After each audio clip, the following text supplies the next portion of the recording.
നബി സല്ലല്ലാഹു അലൈഹി വസല്ലം അവിടുത്തെ വഫാത്തിന് ശേഷം ഇസ്ലാമിക ഖിലാഫത്തിന്റെ കാലഘട്ടം വന്നു.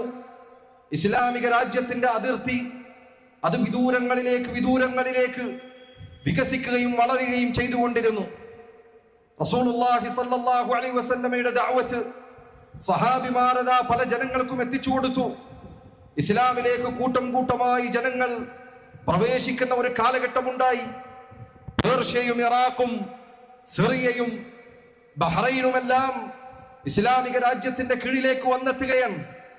അങ്ങനെ ലോകത്തിന്റെ നാനാഭാഗങ്ങളിൽ നിന്ന് അള്ളാഹുവിന്റെ റസൂൽ സല്ലല്ലാഹു അലൈഹി വസല്ലം അവിടുന്ന് സഹാബികളുടെ കൈകളിൽ ഏൽപ്പിച്ചു കൊടുത്ത ദീൻ, ആ ദീൻ സ്വീകരിച്ചുകൊണ്ട് ജനങ്ങൾ ഓരോരുത്തരായി കടന്നു വന്നു.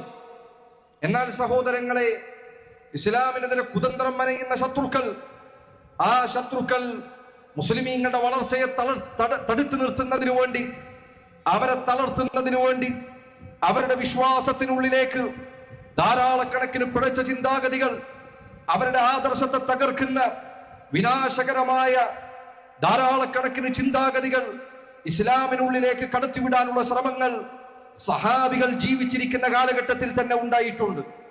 അതിൽപ്പെട്ടതാണ് യഹൂദനായിരുന്ന അബ്ദുല്ലാഹി ഇബ്നു സബ, അവന്റെ നേതൃത്വത്തിൽ നടന്ന പരിശ്രമങ്ങൾ.